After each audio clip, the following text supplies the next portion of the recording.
Tiny alien girl thought humans were monsters. Until one changed everything. The stars were endless, cold, and frightening. To little Alry, who clutched the edge of her tiny cabin with trembling fingers, they represented a universe too vast for someone as small as her. Alry was barely 2 feet tall, a child by the standards of her people, the Telani. She'd spent most of her life aboard their colony vessel, fleeing one dying planet after another.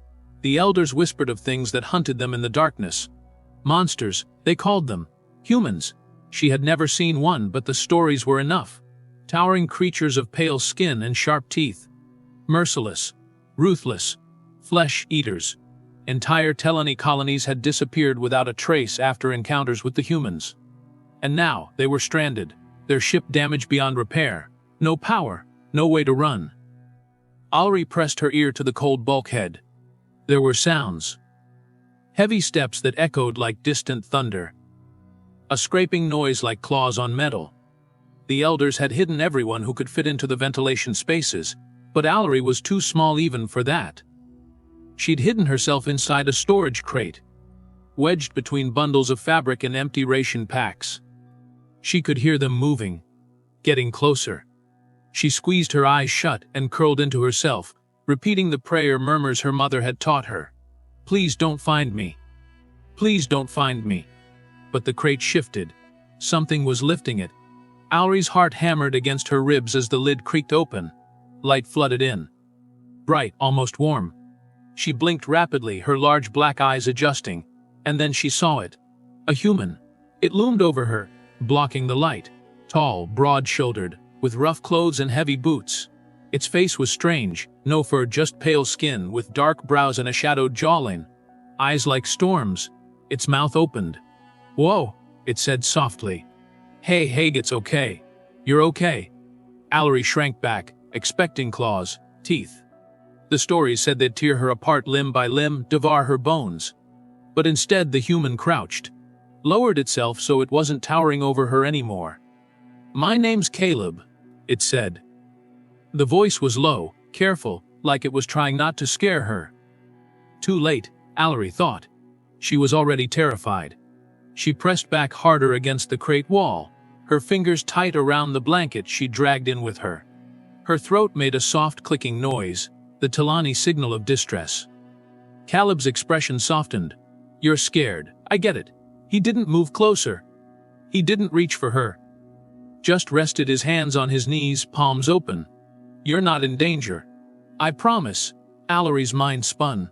The stories said they lied. That humans pretended to be friendly until they had you close enough to grab. Then they bit.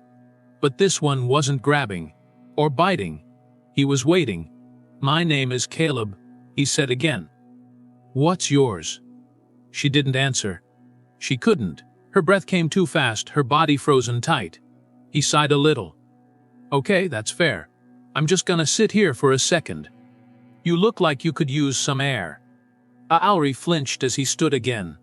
But he didn't reach for her. Instead, he opened the crate wider, letting more light in. Warmth, too. Not the cold artificial light of the Telani ship, but something softer. Real. Do you want water? He asked after a long moment. He unhooked a canteen from his belt and set it down just outside the crate's edge. Not close enough to reach her unless she moved, but there, offered. She stared at it. Her throat was dry. She hadn't had water since the ship went dark. Trap, she thought. It has to be a trap. But her body ached. And she could smell it now. Clean, fresh. Not poisoned. She edged forward, inch by careful inch, never taking her eyes off him. He stayed where he was, silent, watching. His breathing was steady. His hands never twitched. When she finally reached the canteen, she snatched it and darted back into the crate. He didn't stop her. The water was cool and sweet. She drank in tiny sips like her mother had taught her, careful not to take too much too fast. When she was done, she pushed the canteen back toward him with trembling fingers. Thank you, Caleb said, his voice soft. You're brave. Alry's ears flicked back. Brave. No, she was hiding. She was small. Weak? The human didn't understand. But he sounded like he meant it. She studied him for a long time. Humans weren't supposed to be patient. They weren't supposed to wait, and yet he did. Minutes passed. Then more. Finally, Ellery spoke. Her voice was thin. Ellery. His eyebrows lifted just a little. That's your name. She gave a tiny nod. It's nice to meet you, Ellery, Caleb said. And he smiled. It wasn't the sharp grin she'd feared. Just a curve of his lips. Gentle. She didn't smile back. But she didn't hide again, either. Hours passed. The other humans searched the ship, but none of them came near. Caleb stayed. Sometimes he talked quietly, telling stories that made no sense to Ellery. Places with blue skies and green trees. Creatures called dogs that sounded terrifying until he explained they licked faces and wagged their tails. Sometimes she asked questions. Why he was there, why they hadn't killed her yet. Caleb's answers confused her. We're not here to kill anyone, he said. But you eat us, she whispered, his face twisted. No, we don't. Who told you that? She told him about the stories. The warnings, the things her people believed. Caleb went quiet after that. I don't know what your people heard, he said finally. But that's not us. We came because your ship sent a distress call. We thought maybe we could help. Help? She echoed. She'd never heard that word spoken about humans. He nodded. Your engines are shot. We can fix them. She stared at him. If it was a trick, it was a good one.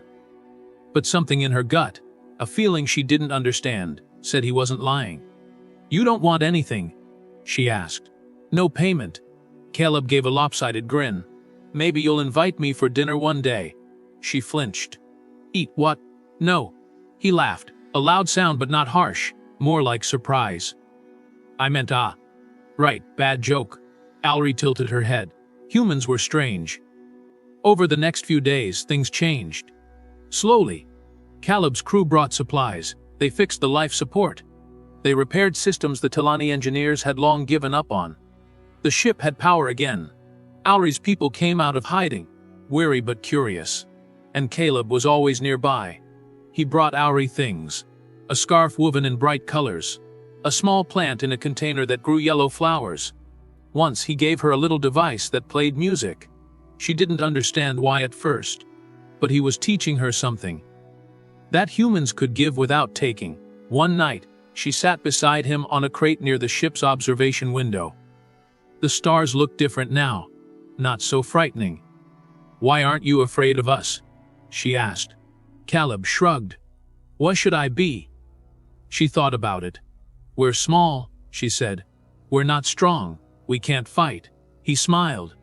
Strength isn't just muscles. Sometimes it's getting up when you're scared. You did that. Her chest felt warm. She didn't know why. I thought humans were monsters, she said. He chuckled. We probably are. But not the kind you think. She rested her head against his arm, feeling the steady rhythm of his heartbeat through the fabric of his jacket. It wasn't scary anymore. It was comforting. And for the first time in her life, Ellery wondered if maybe the stories were wrong. Ellery was still getting used to gravity. The human ship's artificial field was stronger than what her people had been accustomed to.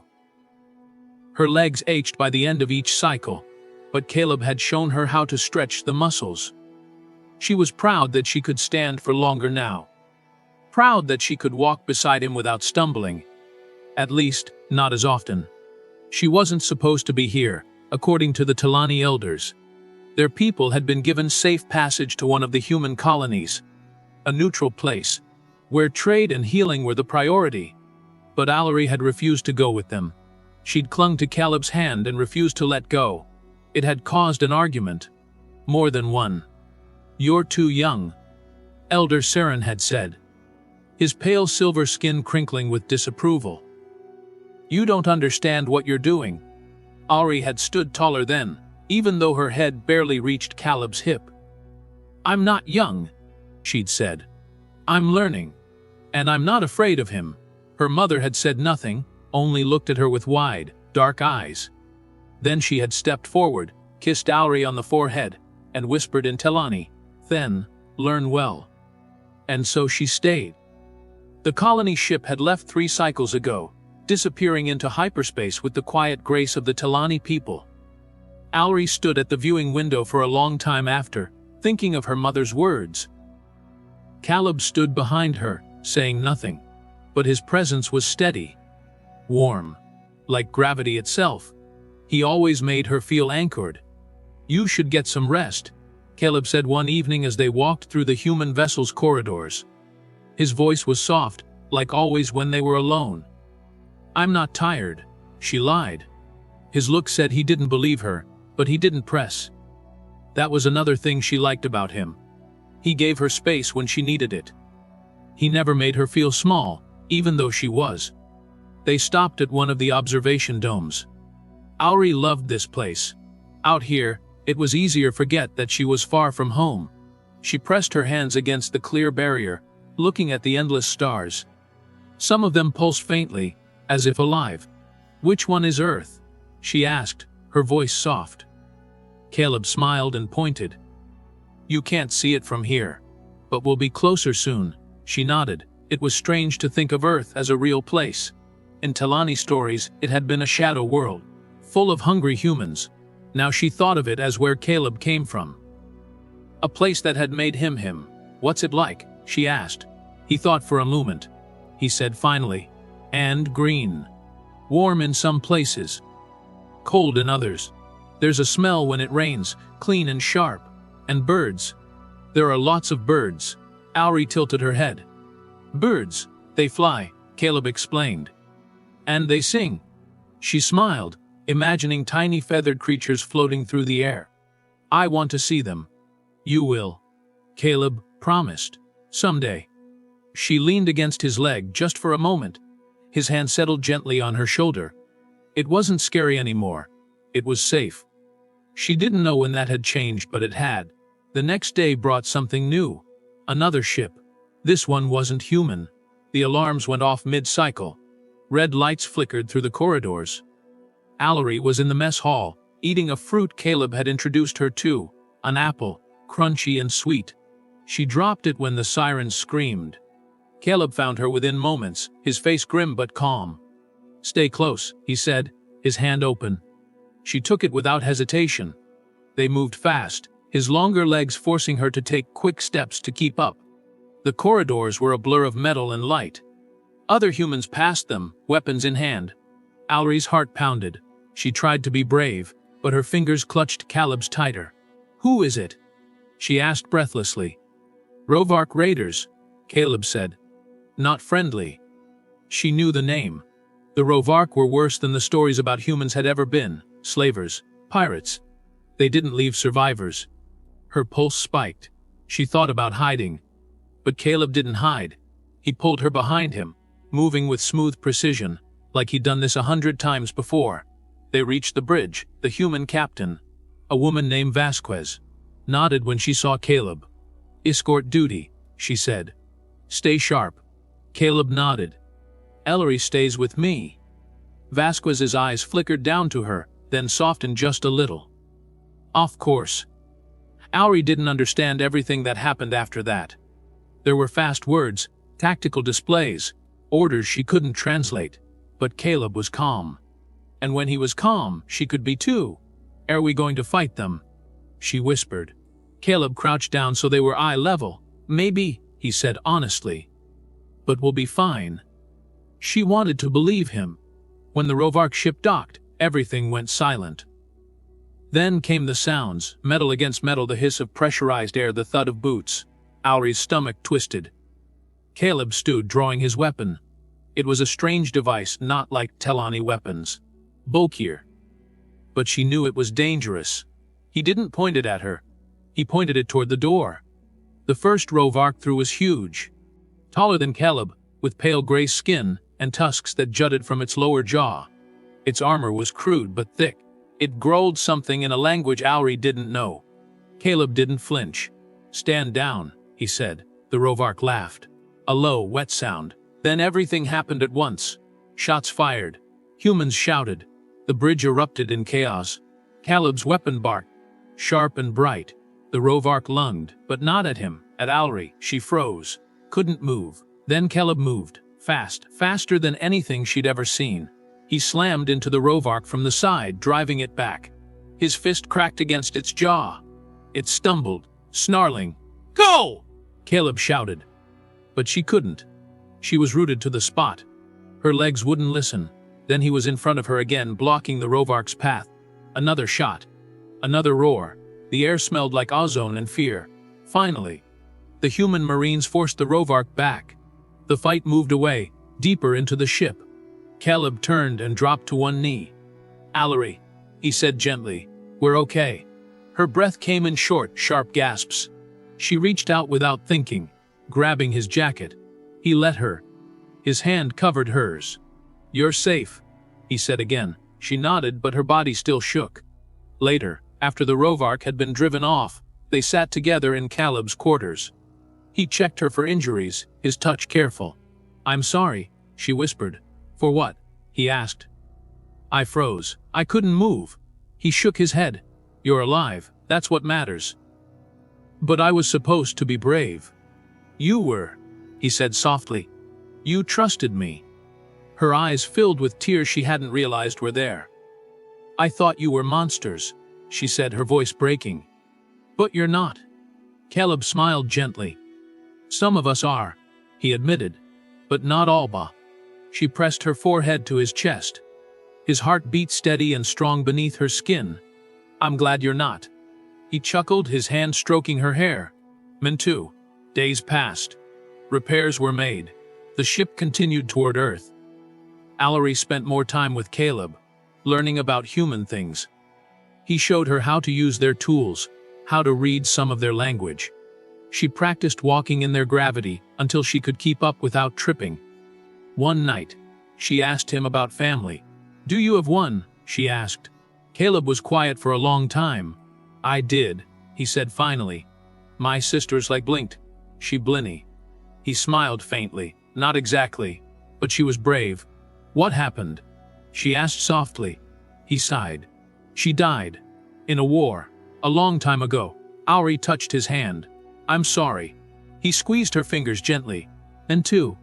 They sat in silence after that, but it wasn't uncomfortable. Just quiet. Earth appeared in the viewing window 3 cycles later. Allery pressed her hands to the glass, staring blue. Green, just like he'd said. "It's beautiful," she breathed. Caleb stood beside her, watching her face. "Yeah," he agreed. She turned to him. "Will they like me?" she asked. He smiled. "They'll love you." And for the first time, she believed him. The first thing Elry noticed about Earth was the sky. It wasn't black. It wasn't cold and distant like the endless void she'd grown up staring at through the cracked observation ports of the Telani refugee ships. Here, it was blue. A deep, rich blue that stretched forever in every direction. And the light wasn't harsh like the artificial bulbs of a life support grid. It was warm, even through the window of Caleb's shuttle. She pressed her small hands against the glass and stared. "Big, huh?" Caleb said from the pilot's seat. She turned to look at him. "It's beautiful," he chuckled. "Wait until you smell it." Allery tilted her head, confused. "Smell it." He flicked a few switches on the control board and glanced at her, amused. "Yeah, Earth's got smells. Rain, trees, grass, salt water. You'll like them." She watched him work for a while, her mind trying to picture what grass was, or salt water. The Telani had greenhouses, of course, to grow food and recycle air, but they weren't anything like the things Caleb described. The shuttle rocked slightly as they entered the atmosphere. Allery's fingers curled tight around the edge of her seat, but Caleb didn't look worried. His hands moved with easy confidence, and she relaxed when she felt the hum of the engines steady beneath them. Below, the planet stretched out like something alive. Swirls of white cloud drifted over landmasses of green and brown surrounded by deep blue water. She stared wide-eyed. It was so different from everything she knew. "Home," Caleb said softly. For a moment, she wondered if it could be hers too. They landed in a place called Unity Station, built right on the coast of a human country called New California. It was a big structure made of silver, metal, and glass, shaped like the curve of a wave frozen mid-crash. The platform gleamed in the sunlight, and as the shuttle's doors hissed open, a warm breeze rushed in carrying scents Auri couldn't even name. She flinched at first, overwhelmed by the rush of sensations. The air tasted heavy with moisture and life, filled with sounds that made her ears twitch. Soft coos from birds, the distant crash of something called surf, the low hum of human voices. "It's okay," Caleb said. He crouched beside her, his large hand resting gently on her shoulder. "Take your time." She nodded, breathing slow, careful breaths through her nose. The scents tickled, some were sweet, some were sharp. All of them felt good. A group of humans stood at the edge of the landing pad. They wore uniforms similar to Caleb's, but trimmed in blue. One of them stepped forward, a woman with silver hair tied back in a thick braid. "Commander Blake," she greeted Caleb. "Welcome home." Caleb stood and saluted casually. "Director Holloway." Her sharp gray eyes turned toward Auri. "And our guest." Caleb glanced at her. "This is Auri of the Telani." Auri swallowed and stepped forward, lifting her chin in what she hoped looked confident. "Greetings." Director Holloway's expression softened, just a little. "Welcome to Earth, Auri." Auri nodded, unsure how to respond. Telani etiquette wasn't helping much.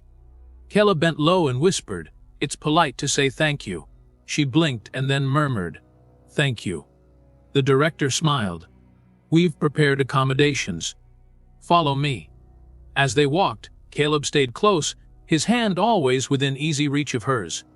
She didn't take it, but knowing it was there made her feel safer. The station was full of humans, more than she'd ever seen. None of them stared too long, but some of them smiled. Some even nodded at her, their expressions open and curious. "They don't fear me," Auri whispered as they stepped into a wide hallway lined with clear panels that looked out over the ocean. "Why would they?" Caleb asked. She looked at him like it was obvious. "I'm Telani." He gave her a sideways glance. "And?" She struggled to explain, "We're small." "Weak." "You're not weak," Caleb said flatly. She looked away, embarrassed. He nudged her gently with his elbow. "Size isn't everything. You're brave and smart. That's what matters." She peeked up at him. "You really believe that?" "I do." And for some reason, she believed him. Her quarters were large by Telani standards. The bed alone was bigger than the entire sleeping chamber she had shared with 3 others aboard the colony ship. The walls were soft colors, what Caleb called cream and sand, and a huge window looked out over something called the beach. The sand glittered like tiny stars, and the water rolled in and out, making rhythmic sounds that soothed her frayed nerves. Caleb showed her how to use the controls to adjust the lights and temperature, and even how to make something called music play through hidden speakers. He picked something soft and slow, with instruments she didn't know but liked immediately. When he was done, he looked around the room with a critical eye. "It's not home," he admitted, "but it's safe." Auri nodded. "Thank you." He smiled. "I'll be in the next room if you need anything," she hesitated. "Stay." His eyebrows lifted, surprised, but then his expression softened. "Of course." He took a chair near the window while she climbed up onto the bed, curling under the soft blankets. They smelled clean. Different from the recycled air of her old ship. For a long time, she just listened to the waves. Caleb sat quietly, watching the horizon. "Caleb," she whispered after a while. "Yeah. Are there others like you?" He turned to look at her. "Other humans?" "No. Others who are kind." He smiled faintly. "Yeah. There are. A lot more than you'd think." That made her chest warm in a way she couldn't quite explain. Over the next few days, Auri explored the station. Always with Caleb nearby, of course. At first, she clung to his side, but soon she found herself walking ahead, sometimes even talking to the other humans without prompting. They showed her strange things. Plants that moved when you touched them, animals called cats that stared at her like they owned the place, and machines that could make almost any kind of food. She tried something called ice cream, and promptly decided it was the best thing ever invented. Caleb laughed when he found her with 3 empty bowls, her face streaked with melted sweetness. "You're going to get a sugar crash," he warned. She didn't know what that was, but she didn't care. One day, Caleb took her outside the station for the first time. She wore a lightweight suit that protected her skin from the sun. Though she kept pulling the hood back to look at everything. The sky was huge out here, and the air. It smelled of salt and life. She bent to touch the sand, watching it sift through her fingers like fine dust. "Is this what all of Earth is like?" she asked. He shook his head. "No. This is the coast. There are mountains, forests, deserts. Some places are cold, covered in snow. Others are hot and green." Her ears perked. "I want to see them all," he smiled. "You will." Later that evening, they sat together on a raised platform that overlooked the ocean. The sun was setting, turning the sky into a riot of colors. Orange, pink, purple. Auri's eyes were wide as she tried to memorize everything. "I never thought I'd see anything like this," she said softly. Caleb leaned back on his hands, watching the horizon. "Neither did I," he admitted. She turned to him. "Why did you help us?" He was quiet for a moment. Then he said, "Because someone helped me once." She waited. "My sister," he continued. "During the war there was a Talani medic. She pulled my sister out of a wreck. Saved her life." Auri's eyes widened. "A Talani?" He nodded. "We never forgot." Her heart swelled. She wanted to ask more, but he gave her a look that said later. For now, they watched the sun vanish behind the water. But peace didn't last. 2 weeks after their arrival, the Council of Species demanded a meeting. Talani elders had lodged a protest, claiming Auri was being held against her will. That Caleb had tricked her. She was furious when she heard it. "That's not true!" she shouted in the middle of the briefing room. Caleb stood at her side, quiet but solid. Director Holloway folded her hands on the table. "We'd know." "But they don't," Auri paced. "They think I'm still afraid." "We'll fix that," Caleb said. "If you're willing." She stopped pacing. "Willing to do what?" "Speak for yourself." She stared at him. Then she nodded. The council chambers were massive, full of species she'd only read about. Tall, thin Severians, hulking Dren, and Telani elders, sitting like pale statues. Auri stood in front of them all, her voice shaking at first. But Caleb's presence helped steady her. "I am not a prisoner," she said clearly. "I chose to stay. Humans are not the monsters we believed." There was a murmur, some skeptical, some curious. "They helped us," she continued. "They helped me. And they can help others." One of the Talani elders rose. "You are young, you don't understand." "I understand enough." Auri interrupted, her small voice cutting through the room. "I understand that fear kept us hiding, but fear also kept us from seeing the truth." The chamber went quiet. Director Holloway smiled faintly. Caleb gave her a nod, and slowly, the council began to listen. That night, as they walked back to their quarters, Auri was quiet. "You did good," Caleb said. She looked up at him. "Do you think they'll believe me?" "Some already do," he said. "The rest will follow." She took his hand, unprompted this time. "Thank you." He squeezed her fingers. "For what?" "For changing everything." He smiled. "You changed me first." And under the stars of Earth, Auri finally felt home. Auri stood at the observation deck, staring out at the stars beyond Unity Station. Earth hung low on the horizon, a sphere of swirling white clouds and endless blue oceans. It felt less alien now than it had weeks ago, less frightening. But tonight, there was a tension she couldn't shake. Something was coming. She could feel it in the air, hear it in the tightness of the station's movements, and the quiet urgency in the humans' voices as they moved through the halls. Even Caleb had changed. He smiled less. He watched more. She turned at the sound of his boots behind her. Caleb stood with his hands tucked into his jacket pockets, face tired but calm. "They've sent a delegation," he said. Her heart sank. "The Talented." He nodded. "A warship." Auri's pulse quickened. "Warship? I thought they were coming to talk." They say it's a formal visit, Caleb replied. But a formal visit doesn't usually come armed to the teeth. She swallowed thickly, her throat dry. They think you're holding me hostage, ah. He didn't deny it. Alri turned back to the stars. She thought of her people. How they'd lived in fear for so long, how they'd built walls around their hearts as much as their colonies. It wasn't just that they mistrusted humans. They mistrusted everything outside their own tiny corner of the stars. And she had been the same, once. I'll talk to them, she said quietly. Caleb came to stand beside her. They might not listen. They have to. Her fists clenched. I'm not a prisoner. I'm not afraid. Caleb studied her for a moment, then gave a small nod. We'll do this together.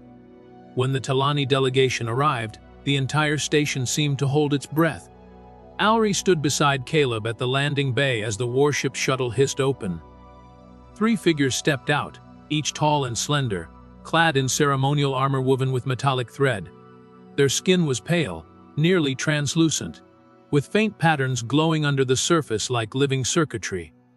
The leader stepped forward. Elder Vasai. Auri's breath caught at the sight of her. She was old, even by Telani standards, her presence commanding despite her frailty. She had been one of the first to argue for isolation after the war. And now, she was here to bring Auri home. If Auri let her. You are far from home, child, Elder Vasai said, her voice smooth and cold. This is my home now, Auri replied steadily. The elder's luminous eyes narrowed. You would abandon your people. I would show them something better, Auri said. We don't have to live in fear. Vasai's gaze slid to Caleb, who stood quietly beside her. And this human, what is he to you? Auri took a breath. He is my protector. And my friend. The elder's expression hardened. You are bonded. It wasn't a question. Auri straightened. Yes. Murmurs rippled behind Vasai. The other Talani warriors glanced at each other, their expressions unreadable. Vasai's jaw clenched. You have broken our laws. No, Auri said. I've outgrown them. The silence was sharp. Caleb shifted his weight but said nothing. He had promised her he wouldn't speak unless she asked. This was her battle. You can't understand, Vasai said after a long moment. You were too young during the war. You didn't see what they did. I saw what fear did to us, Auri answered quietly. I saw what hiding made us become. Vasai stepped forward slowly. Come home, Auri. Before it's too late. Auri shook her head. This is home now. The elder's gaze flicked to Caleb again. You trust him with your life. With my heart, Auri said. For the first time, Vasai looked uncertain. But it lasted only a moment. Then we will convene.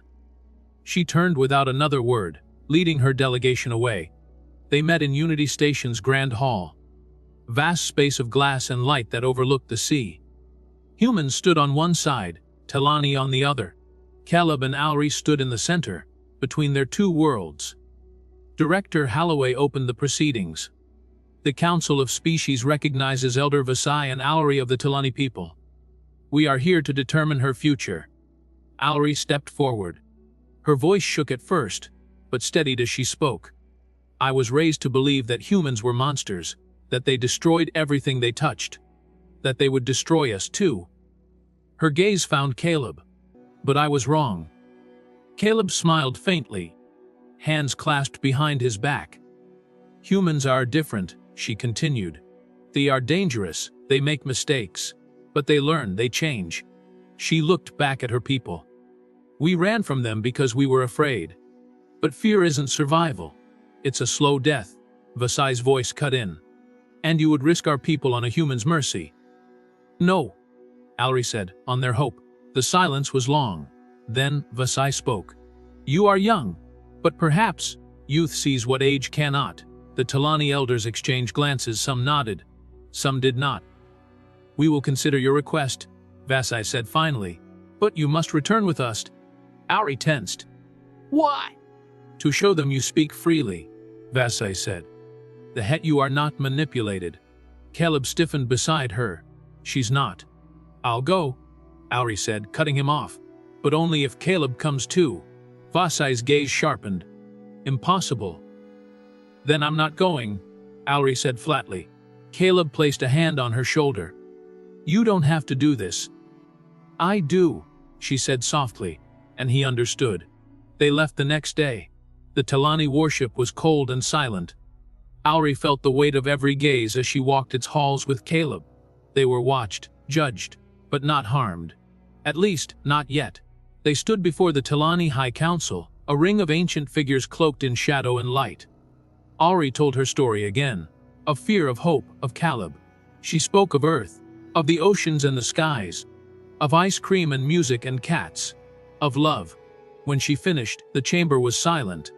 Then the High Speaker leaned forward. And if we refuse your request, if we order you to remain here, to cut this bond, Alri's heart pounded. Then I'll run. But Caleb smiled faintly at her side. The council whispered among themselves. Minutes stretched like hours. Finally, the High Speaker spoke again. We will not stand in the way of your choice. But your people must see what this choice means. Alri nodded. They will. The return to Unity Station was quiet. But something had changed. Alri could feel it in the air. In the way the Talani warriors looked at her now. Not with suspicion, but with curiosity. She and Caleb stood at the observation deck again as the stars wheeled around them. You did it, Caleb said. We did it, Alri corrected. He smiled. What now? She leaned against him. No, we build something new. And together, they watched the future rise. Alri had never known peace like this. It had been 3 months since the Talani High Council gave its reluctant blessing.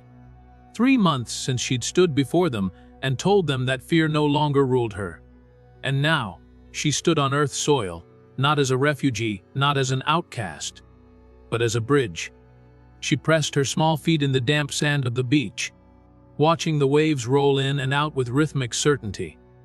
Her thin toes curled instinctively as she took a step forward, feeling the texture, gritty and soft at the same time.